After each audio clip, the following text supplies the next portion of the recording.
Fog. It hides the northern Pacific coast of Canada for most of the year.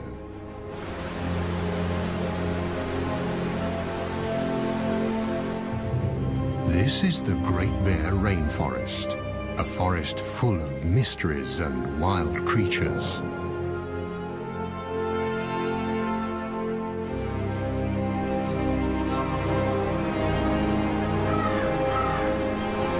And it's one of those wild creatures, the rarest of them all, that we are looking for.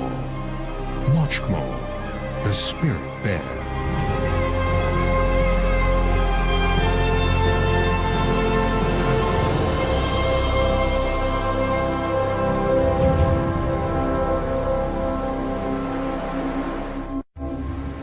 There are no roads in the Great Bear Rainforest.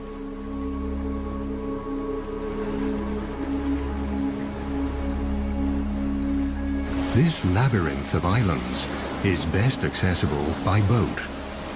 These people, scientists, have to approach this rugged coastline from the water to reach the unique temperate rainforest and discover the secrets it holds.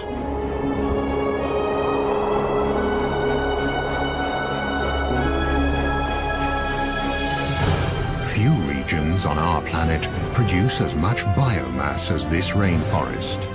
It's the world's largest and most productive temperate rainforest and thrives along the west coast of Canada, a vast 300-mile-long expanse of fjords and islands along the North Pacific.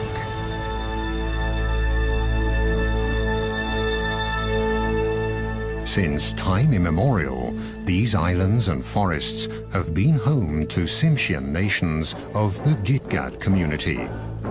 The Gitga'at believe that they are one with the land, the forests, and the ocean. In their world, the animals are their brothers and sisters, and the time when the last ice age covered the west coast of Canada is also a part of this legend.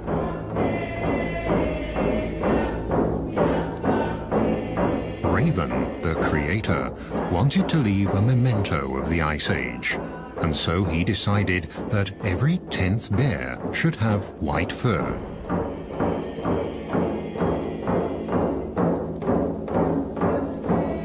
This, they say, was when the spirit bear was created, the white bear of the rainforest.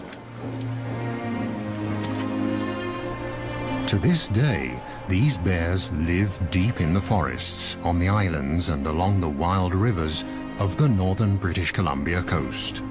Only very few people have been lucky enough to catch sight of one.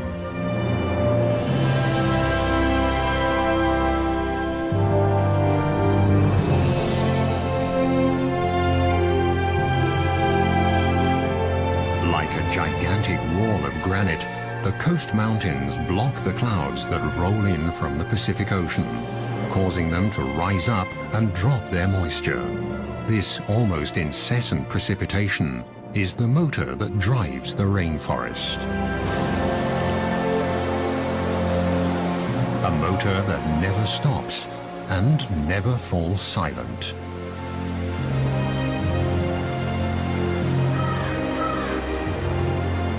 Everything in the rainforest The rocks, the living and dead trees, are covered with a thick growth of mosses that have an important task. They hold the moisture in. In this way, they keep the forest humid and cool and stabilize living conditions for all animals. In the temperate rainforests of the north, biomass doesn't decay as quickly as in tropical rainforests. The destructive organisms here are slow and need a lot more time to do their work. Yet this rainforest is more productive than those in the tropics.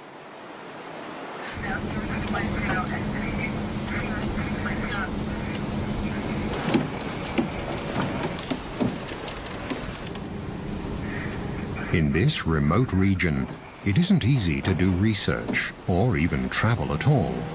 Very few smaller boats venture this far north along the wild, rainy coast. The only chance to find the bears is when they come down to the streams for the one big event of the year. The arrival of the salmon in late summer. For now, though, all is quiet.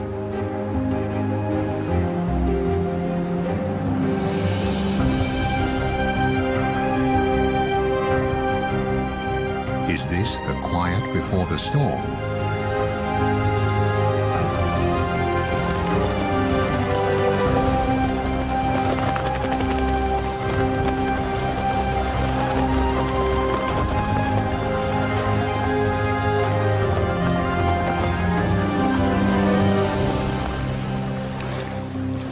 On the outer islands, the group discovers a pack of coastal wolves. These rather small wolves are a genetically distinct subspecies of the grey wolves that live further inland. They've been isolated here on the islands since the last ice age, and one aspect of their behavior is unique.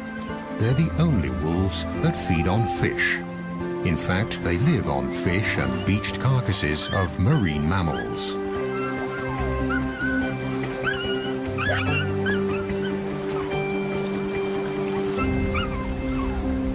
Food that also attracts other hungry visitors.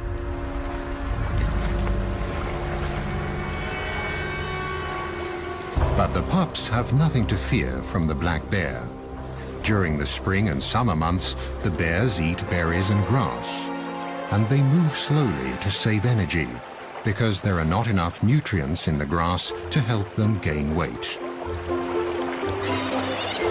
The river otters living on these islands have also adapted to the salt water. The bear is no threat to them either. They're quick and clever.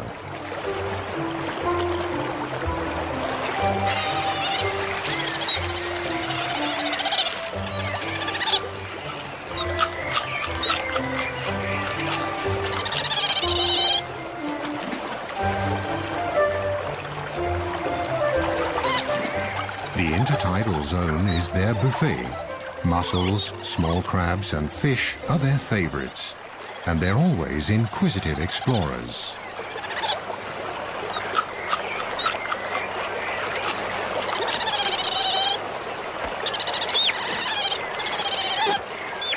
The ravens, the heralds of the rainforest, announce a visitor.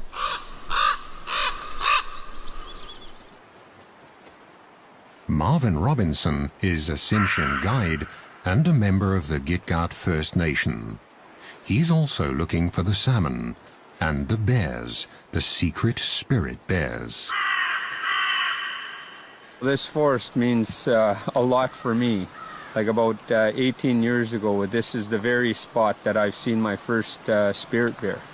So prior to that, it was all hush-hush about this bear, the sacred bear really to us. And we weren't even allowed to talk about it anytime. We were told to keep quiet if we seen one, don't tell nobody. It was a special treat to whoever got to see one. You know, there was very few that got to see one of these rare bears. And ever since I started, we've found some really special places that we keep to ourselves.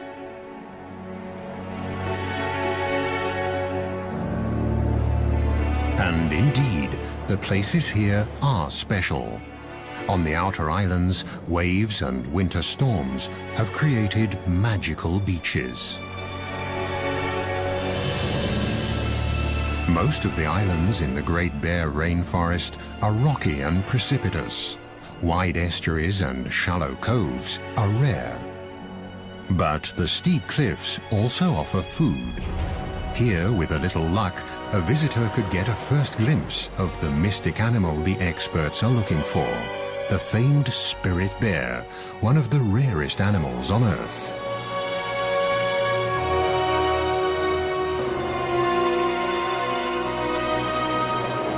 The bear's prey is glued to the rocks in the intertidal zone. Barnacles grow in the cold waters of the North Pacific, and at high tide, when they're covered with water, they look almost like animals from another world.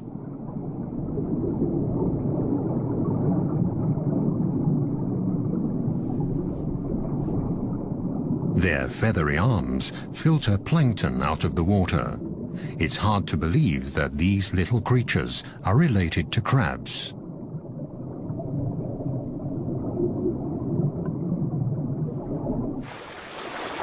This bear's barnacle hunting shows again how important the ocean is for the nourishment of the forest dwellers.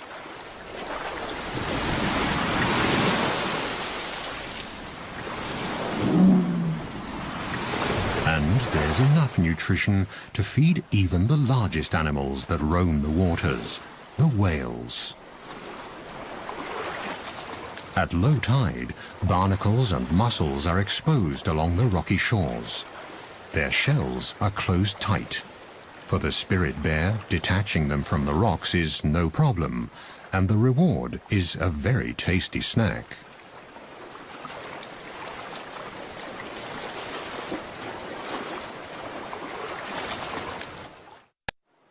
Some of the oldest and largest trees in Canada grow here.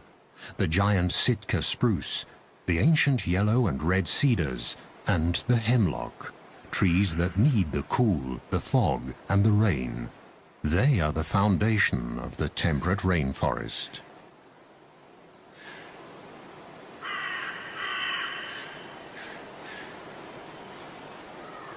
In August, the sweet fragrance of ripening berries wafts through the forest. Bright red huckleberries, elderberries, salal and blueberries, and many others grow in abundance.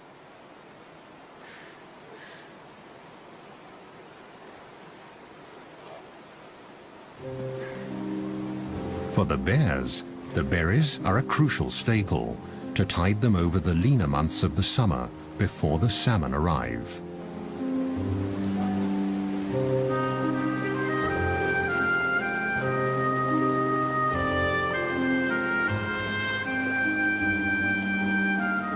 The spirit or Kermode bears are not albinos, but white black bears, a mutation that probably dates back to the last ice age. And between the rocks and the trees, white is a good camouflage. The bear's sweet tooth also helps the bushes to spread. They pass up to 400,000 seeds per day in their droppings. Thus, the plants colonize new territory.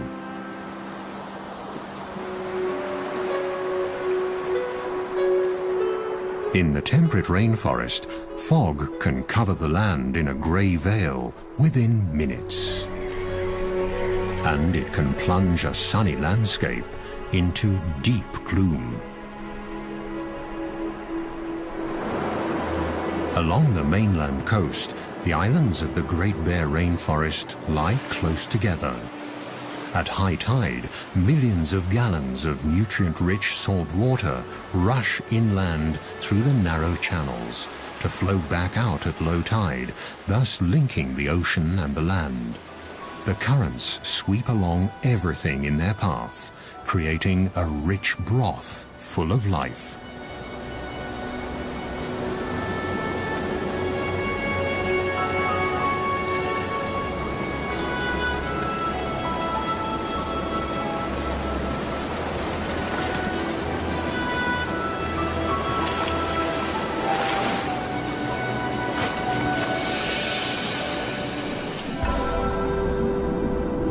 In August, huge schools of young fish migrate into the waters between the islands. Close behind the fish are the humpback whales. They throw nets of air bubbles to trap their prey.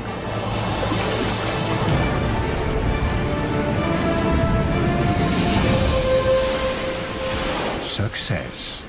Thousands of fish are caught in their gigantic mouths. Their balleens filter krill and fish out of the water. Again and again, the whales will feed for days. But Mother Nature is prepared and sends a constant stream of fish north along the coast and into the archipelago of the Great Bear Rainforest. They all get their share, large and small, young and old. This is the land of milk and honey, the Galapagos of the north. The productive zone extends far below the water. The species here are not as numerous and varied as in a tropical coral reef, but the vibrant colors and the sheer size of the underwater organisms can easily measure up to the tropics. Deeper down, among colorful mollusks and cold water corals, the ocean harbors another secret of this region, a life form from the age of the dinosaurs, a glass sponge. The intricate and beautiful structures of this 300-million-year-old organism are made of glass and very fragile.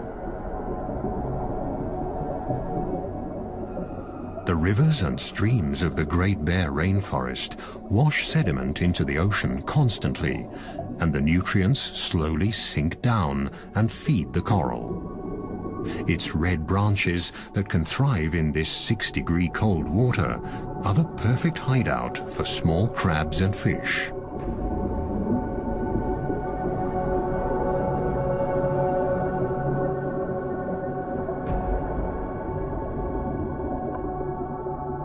The silica from the rocks provides the building material for the sponges. With a little help in the form of sand and water, they can make glass. There are even whole glass reefs on the continental shelf, about 600 to 1,000 feet below the surface.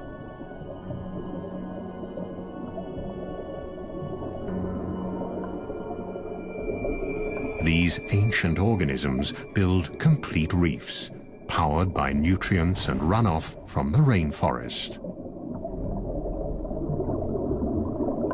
High above the reefs, a female humpback is playing with her calf. Thanks to the rich feeding grounds, the little one is growing fast.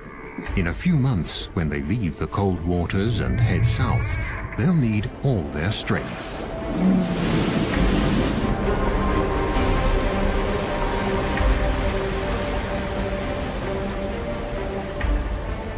The mother breaches, a behavior that can be seen quite often here.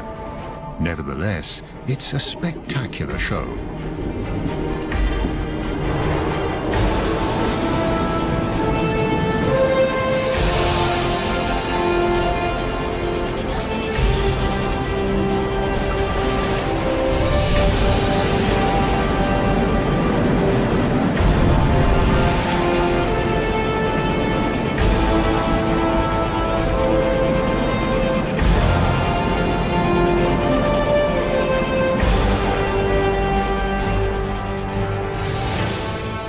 The beginning of September, and the fish run that all the animals here are anxiously waiting for is approaching.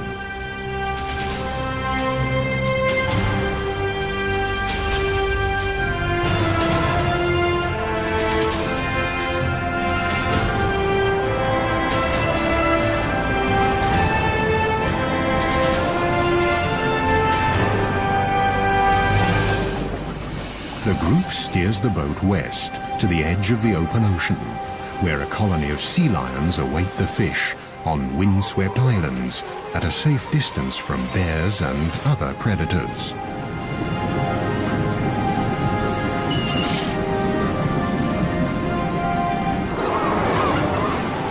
The Steller sea lions are the largest of the eared seals. They're an endangered species that lives on the rugged outermost islands along the Pacific coast.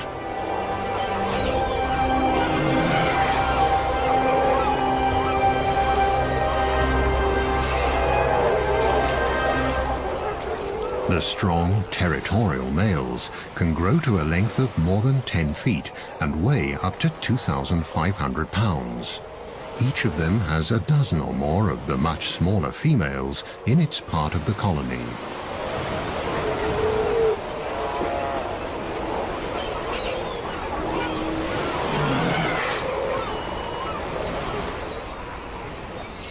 Since the 1970s, their numbers have plummeted, and scientists have yet to find out why.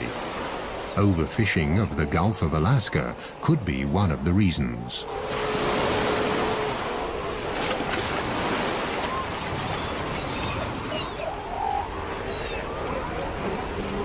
The weather turns. The first heavy rain of approaching autumn triggers the epic fish run. After 2 years in the ocean, the salmon are now returning to their birth streams.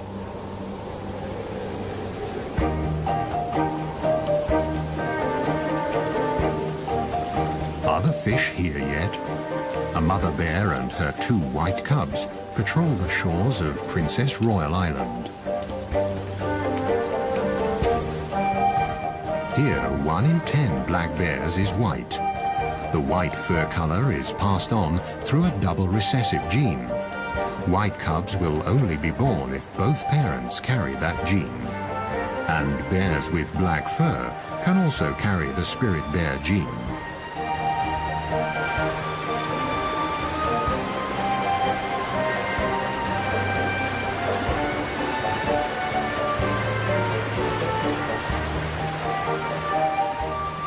Eagles and river otters are the first to discover the approaching salmon run, which they are awaiting impatiently at the mouth of the river.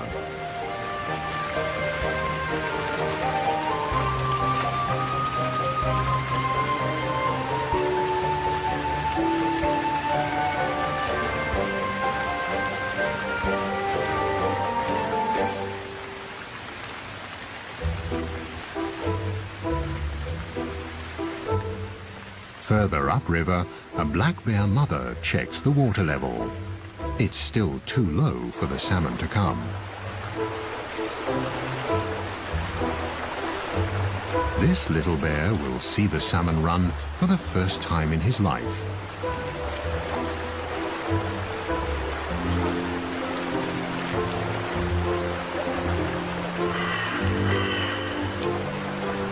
It won't be long now. It's early September, and the time has finally come for the big feast.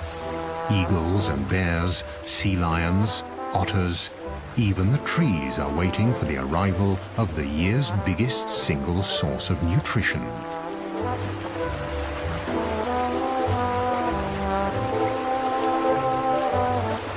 And the big feast will also complete the yearly cycle. Shortly afterwards, the bears will start looking for winter dens.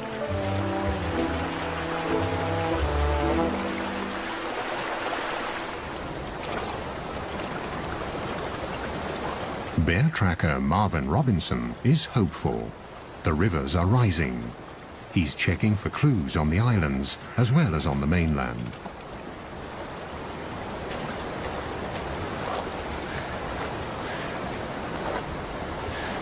Across the channel from Princess Royal Island, a grizzly mother and her 2-year-old are also checking the waters. Grizzly bears live on the mainland, leaving the islands to the black bears.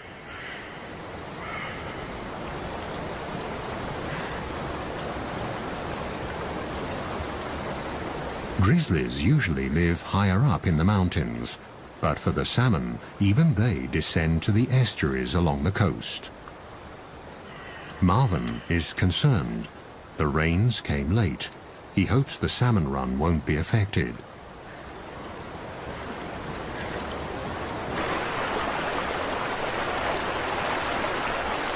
Now, at last, the water levels are rising.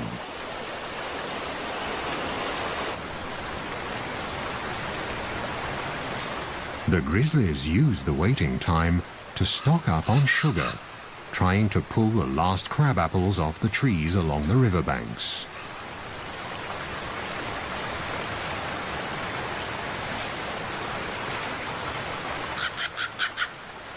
For the mother bear and her young, this will be their last winter together.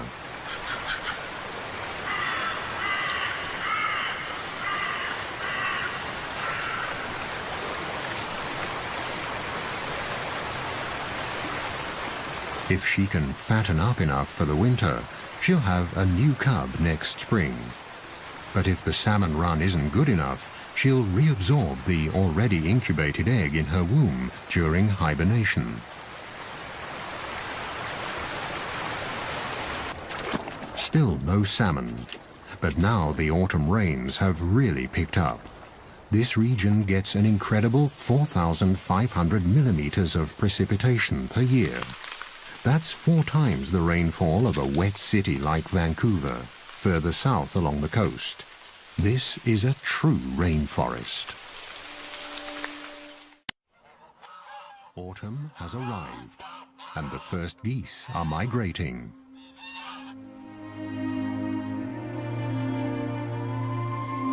Finally, the water level in the rivers is high enough for the salmon to migrate too.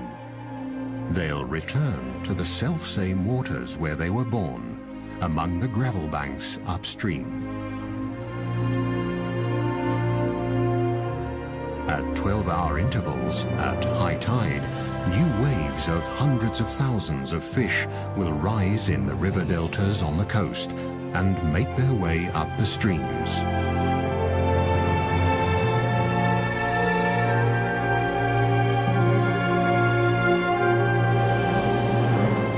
The clear waters of the wild streams along the northern coast of British Columbia are the habitat the salmon need to reproduce. In this fish run, humpback and silver salmon are returning, swimming up the rivers until they taste their birth waters.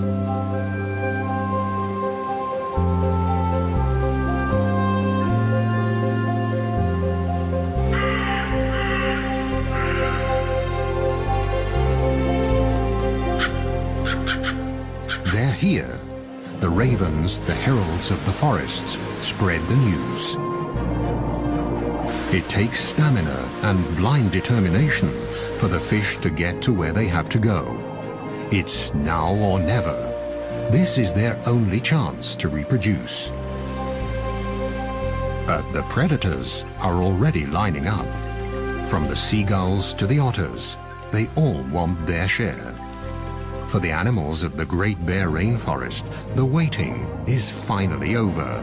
Now it's time for fish and caviar.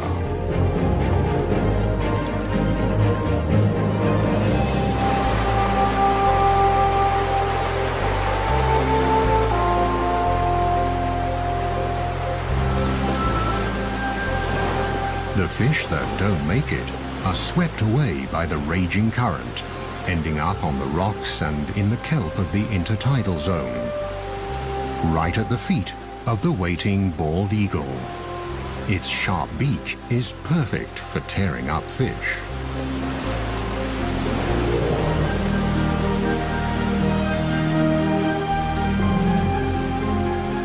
The gulls will get their fair share, but here on the Rain Coast, the bald eagle is the true king of the skies. On the verge of extinction only a few decades ago, these magnificent birds have made an amazing comeback.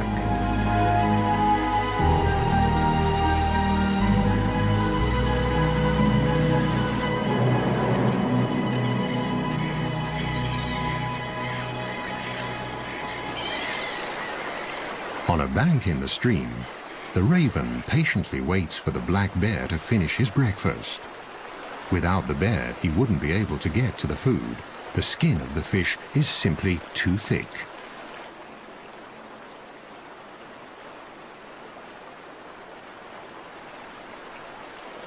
Come on, haven't you had enough yet?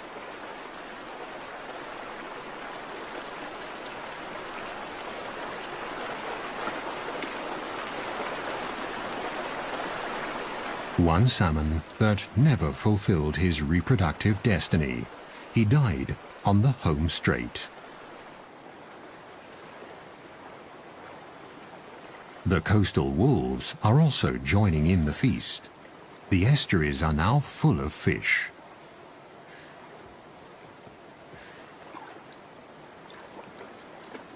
The youngsters are still learning the tricks of the salmon trade.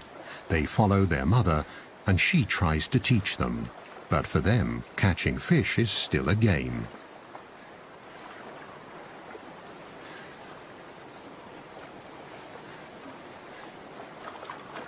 In the shallow tide pools, it's easy to see and grab the salmon, which are tired, in fact almost exhausted from their long journey.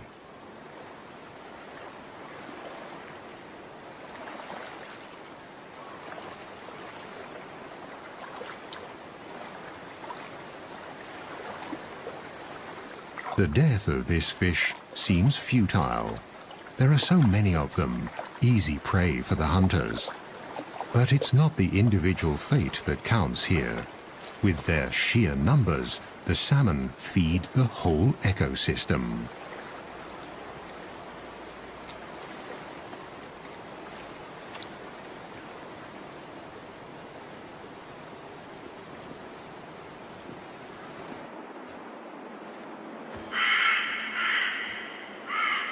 Further back in the forest, Marvin often finds leftovers.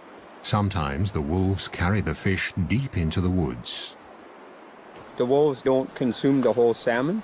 They only eat the brain. So they carry the salmon off and maybe a little bit further up the sides of the valleys and stuff because there's a parasite in salmon that if the wolves get it, it could kill them. So basically what happens with the wolves is they've taught each other that it's only safe to eat the brain. The gushing waterfall further upstream seems insurmountable. But the fish keep trying, again and again. For them, it's quite literally do or die. And for the strongest, stamina eventually pays off.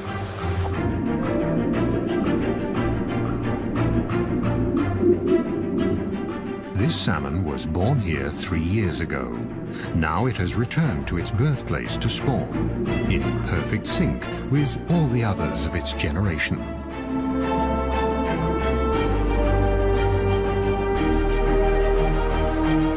In the first few months after hatching, the fry will stay in their birth streams. Then, during the following summer, they'll drift downriver towards the sea, where they'll feed and mature. They'll stay in the Pacific Ocean for 2 years. Then they'll return to the Great Bear Rainforest to spawn and die.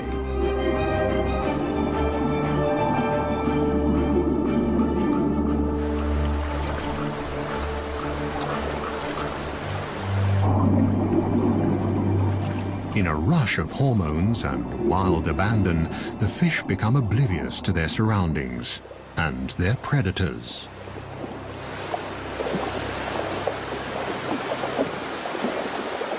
But even now, on their deathbeds, the males fight each other, hooking their deformed jaws together, expending their last ounce of energy for a better position to pass on their genes. The unique cycle of life in the temperate rainforest will be completed once again, as it has been every year since time immemorial. The gulls and all the other animals of the coast are the lucky beneficiaries.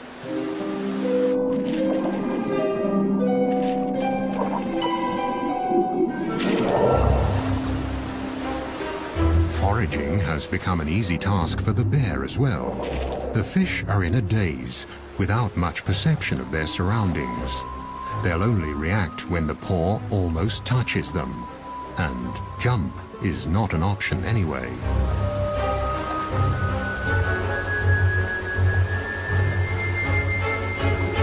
The fish look battered. The journey has taken its toll.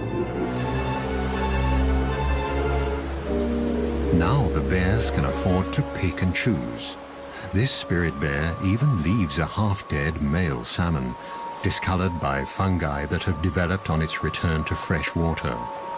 The females that are still carrying their eggs taste much better.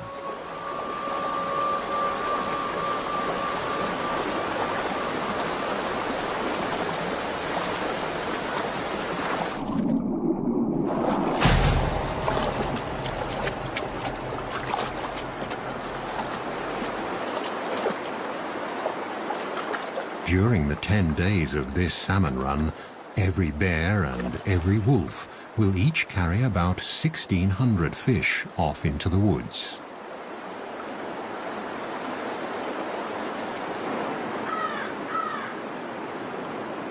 But it still isn't easy to find the spirit bears. Even for experienced trackers like Marvin, who take researchers and visitors to these streams, it's a special treat to watch the white bears during the salmon run. So far, they've only seen black bears and squirrels.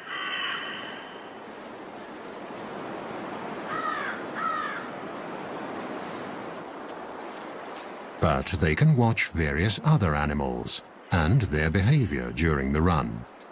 A black mother and her cubs feeding, for example.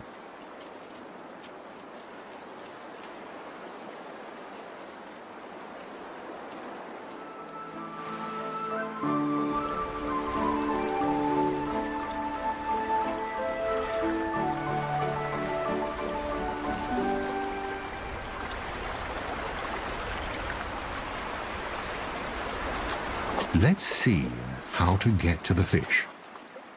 In the crystal clear water, they're easy to see, and they seem tired enough, so they should be easy prey.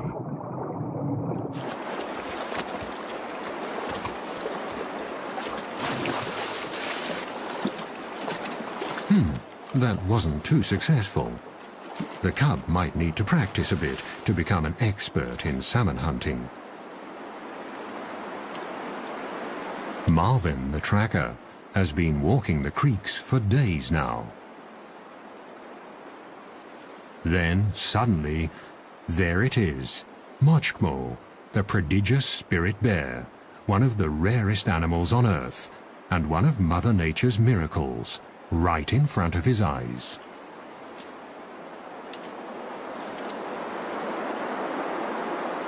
According to a scientific study, their white fur could give the Kermode bears a slight advantage in catching fish. To a salmon, the fur might look similar to a white cloud. A black shape would be more threatening. Marvin prefers to believe the legends, that the fur is a memento of the Ice Age. And the cloud hypothesis isn't proven anyway. In lean years, the white fur might make a difference. But at the peak of a good salmon run, no bear, whatever its color, has any difficulty catching fish. The bears almost work themselves into a feeding frenzy. During the rest of the year, the white and black bears rarely mingle.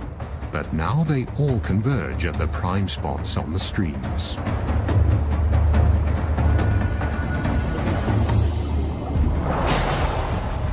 Overall, the black bears seem more aggressive and wilder than their white cousins. But they're also more wary. Could it be because, unlike the white bears, they've been hunted before? But wary or not, all the bears have to come to the streams. They have to store fat for hibernation.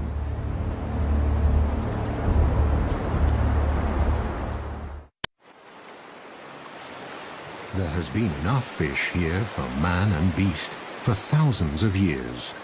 For the Great Bear Rainforest, it's a matter of survival.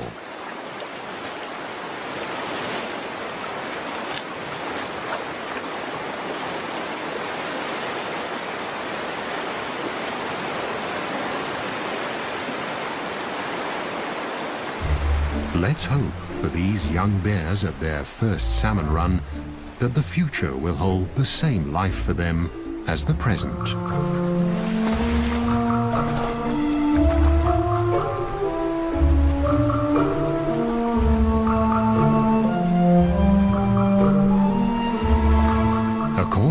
native law, the black bears discriminate against their white siblings. When they meet, it's usually the white bear that backs off, even if it's larger.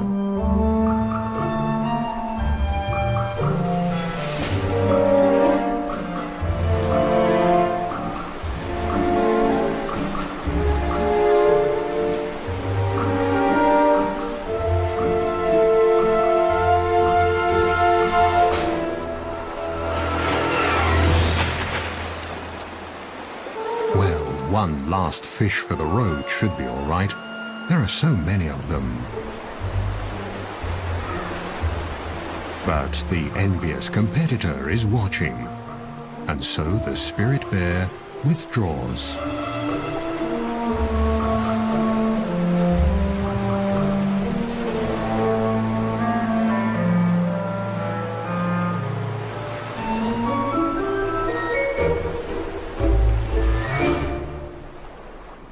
The bears often prefer to eat their fish in the quiet of the forest. They use day beds in hollow tree trunks or small caves under roots where they rest and digest. Maggots, bugs, and many microorganisms help the process of decay and decomposition. Mosses can macerate the organic nitrogen and make it available to the trees. The salmon are actually feeding the rainforest. The thickness of the tree rings alone can show which years were good salmon years.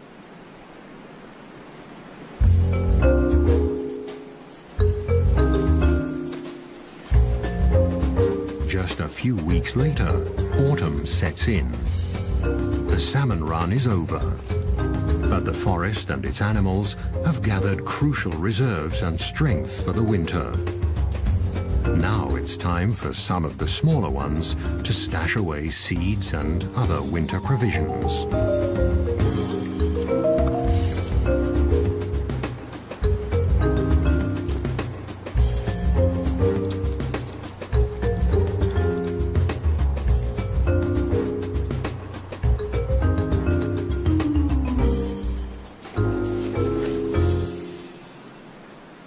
Now that the stomachs are full, silence returns to the Great Bear Rainforest. Herons and ravens take care of the leftovers of the feast. The remainder decays in or along the streams and is scavenged by the ever-present ravens. Whatever's left is swept into the ocean and becomes fertilizer, feeding the krill there. Nature almost seems wasteful, but this brief overabundance has a deeper purpose. The carcasses pass nutrients on into the water. This is their last gift to a new generation of salmon. Thus, the end of one fish run lays the foundation for the next. The parents make the ultimate sacrifice for the sake of their offspring. This cycle, already many thousands of years old, is the motor that drives the entire ecosystem of the temperate rainforest along Canada's northern Pacific coast. But it's not just the motor that makes a system function. Only if all the individual parts are in place, and in the right place, will the rare and special life forms along this coast survive. This is the insight the experts have come to on their way back from the expedition.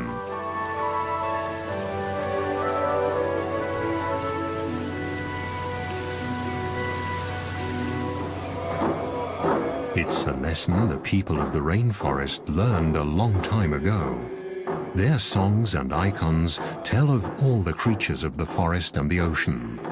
But the spirit bear is the one special animal, the iconic species, that symbolizes the spirit of the rainforest.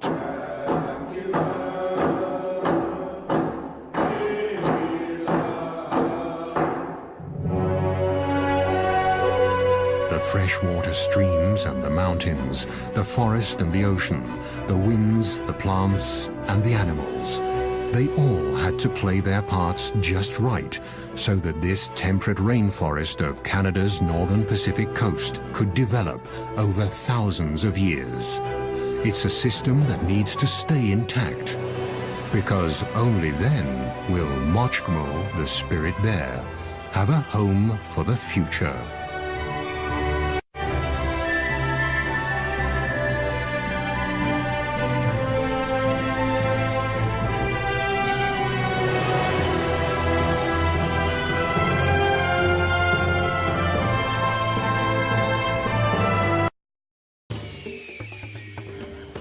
This show was created for you and your family to watch together.